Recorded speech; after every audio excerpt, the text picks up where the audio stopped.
नमस्कार, मी पूजा कारेकर विविधामध्ये आपल्या सगळ्यांचं स्वागत करते। आज मी तुम्हाला होळीचं महत्त्व आणि त्याची सविस्तर माहिती सांगणार आहे। मुंबईतील आणि कोकणातील होळी तसेच पालखीचं महत्त्व, तिचं स्वागत कसं केलं जातं, पूजन कसं केलं जातं हे व्हिडिओतून तुम्हाला मी दाखवणार आहे। फाल्गुन महिन्याच्या पौर्णिमेला होळी साजरी केली जाते। याला हुताशनी पौर्णिमा असेही म्हणतात। होळी हा रंगाचा आणि आनंदाचा सण। होळीला कोकणात शिमगा असे म्हणतात। होळी म्हटली की पुरणपोळीचा नैवेद्य आलाच।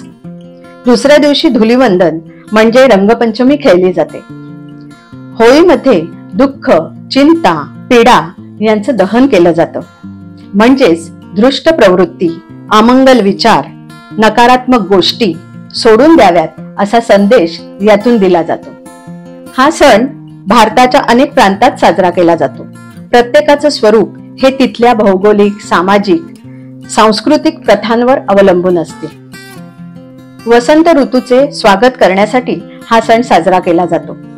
नवीन पिके, नवधान्य आलेली असतात। शेतकरी राजा आनंदून आता श्रमपरिहार करण्याच्या हेतूने हा सण साजरा करतात। होलिकेची एक पौराणिक कथा आहे, ती मी तुम्हाला सांगणार आहे आता। भक्त प्रल्हाद हा सत्प्रवृत्तीचे प्रतीक, हिरण्यकश्यपू आणि त्याची बहीण होलिका हे वाईट प्रवृत्तीचे प्रतीक। प्रल्हाद हा विष्णूचा भक्त, दिवस रात्र तो विष्णूची भक्ती करत असे। या गोष्टीचा हिरण्यकश्यपूला राग होता। तो देवतांचा रागराग करत असे। हिरण्यकश्यपूची बहीण होलिका हिला अग्नीचा वर होता। तो असा की तिला अग्नीपासून भय नाही, म्हणून ती अग्निकुंडात प्रल्हादाला मारण्याच्या हेतूने मांडीवर घेऊन बसते। परंतु प्रल्हाद विष्णूचा धावा करीत राहतो। प्रल्हादाला जीवदान मिळतं आणि होलिका अग्नीत खाक होते। म्हणजेच सत्प्रवृत्तीच्या प्रल्हादाचा विजय होतो आणि वाईट प्रवृत्तीच्या राक्षसी वृत्तीचा नाश होतो, अशी ही पौराणिक कथा। मुंबईत प्रत्येक वाडीत, गल्लीत, सोसायटीत होळी साजरी केली जाते। जिथे होळी लावायची आहे तिथे संध्याकाळी सडा सारवण केलं जातं। मध्यभागी एरंडाच्या झाडाचे खोड उभे केले जाते। त्याच्या भोवती अनेकविध झाडांच्या फांद्या, गवऱ्या, लाकडे त्रिशंकू आकारात उभ्या केल्या जातात। त्यावर वस्त्र गुंडाळले जाते। सभोवताली रांगोळी काढली जाते। नवीन लग्न झालेले जोडपे असल्यास पूजेसाठी तिथे बसवले जाते। साग्र संगीत पूजा केली जाते।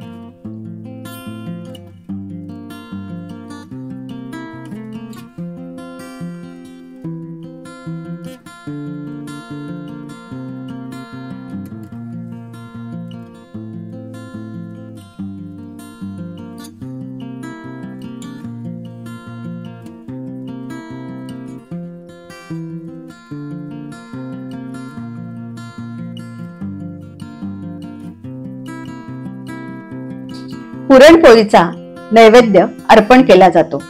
होळीत प्रत्येक घरातून नारळ अर्पण केला जातो। तिथे उपस्थित स्त्रिया कलशात पाणी घेऊन होळीभोवती प्रदक्षिणा घालून पाण्याची धार सोडतात। यावेळी होलिकाये नमः असा मंत्र म्हणावा। दुसऱ्या दिवशी रंगपंचमीसाठी रंगांची उधळण करण्याकरता रंगांची खरेदी केली जाते। रंग, पिचकाऱ्या आणि साखरेच्या माळांची दुकाने सजलेली आपल्याला पाहायला मिळतात।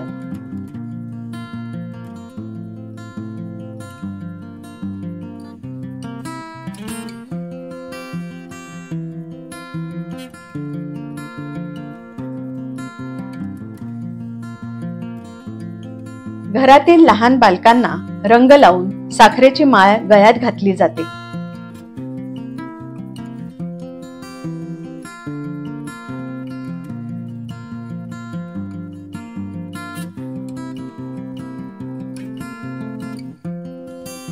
लहान मुलांसाठी रंगपंचमी इथे खेळण्याकरता पाण्याचा हौद म्हणजेच आधुनिक टब तयार केला जातो।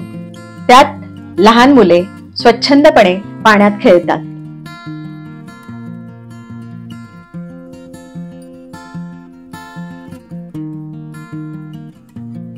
आता आम्ही मुंबईहून निघालो आणि पोहोचलो कोकणातल्या गुहागर तालुक्यातील महालक्ष्मी शीर या गावी पालखीच्या स्वागताला. प्रथम ग्रामदेवतेचे दर्शन घेतले आणि गावाच्या आवारात मनसोक्त हिंडलो. प्रथम तुळशी वृंदावनाचं दर्शन घेतलं. तिथल्या गायी, म्हशी, झाडं, माडं डोळे भरून पाहिले.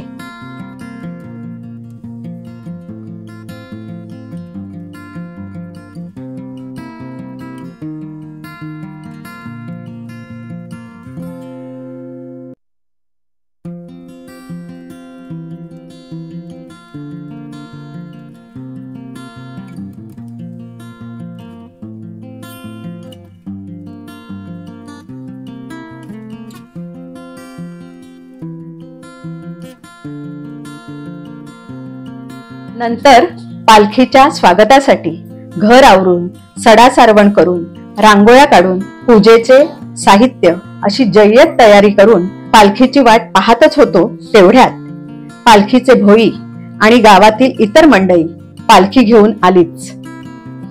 घरातील यजमानांनी पंचदेवतांची साग्र संगीत पूजा केली. नंतर घरातील सर्व मंडळींनी पूजा केली.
नंतर सुवासिनीने देवतांचे पूजन करून देवतांची ओटी भरली.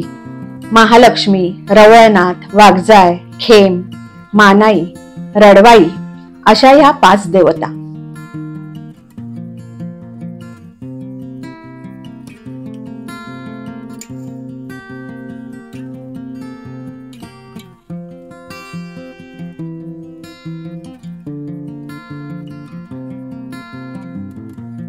नंतर तिथल्या गुरुवाने सुख, शांती, समाधान लाभो असे गाऱ्हाणे घातले.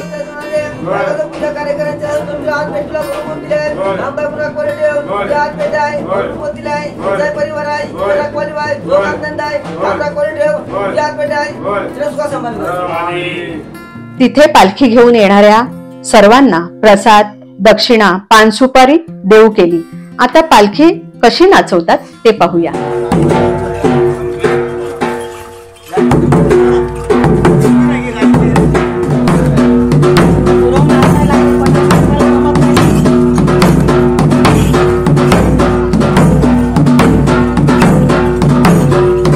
नंतर तिथले स्थानिक लोक तिथलं लोकनृत्य आणि लोकसंगीत जपण्याच्या हेतूने खेळ साजरे करतात. तिथे शंकासूर आणि खेळे नाचतात, फुगड्या घालतात.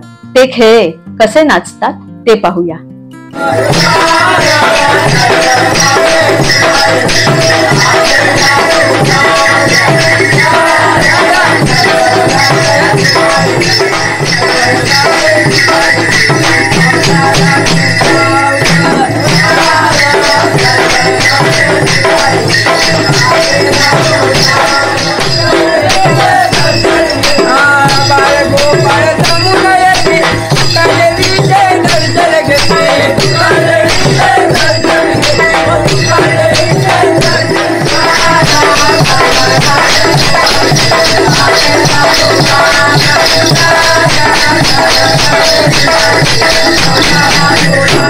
अशी ही लोकपरंपरा, लोकनृत्य जपणारी माणसं, त्यांना खरंच मनापासून दंडवत. तुम्हाला ही होळीची माहिती कशी वाटली हे नक्की कमेंटमध्ये कळवा.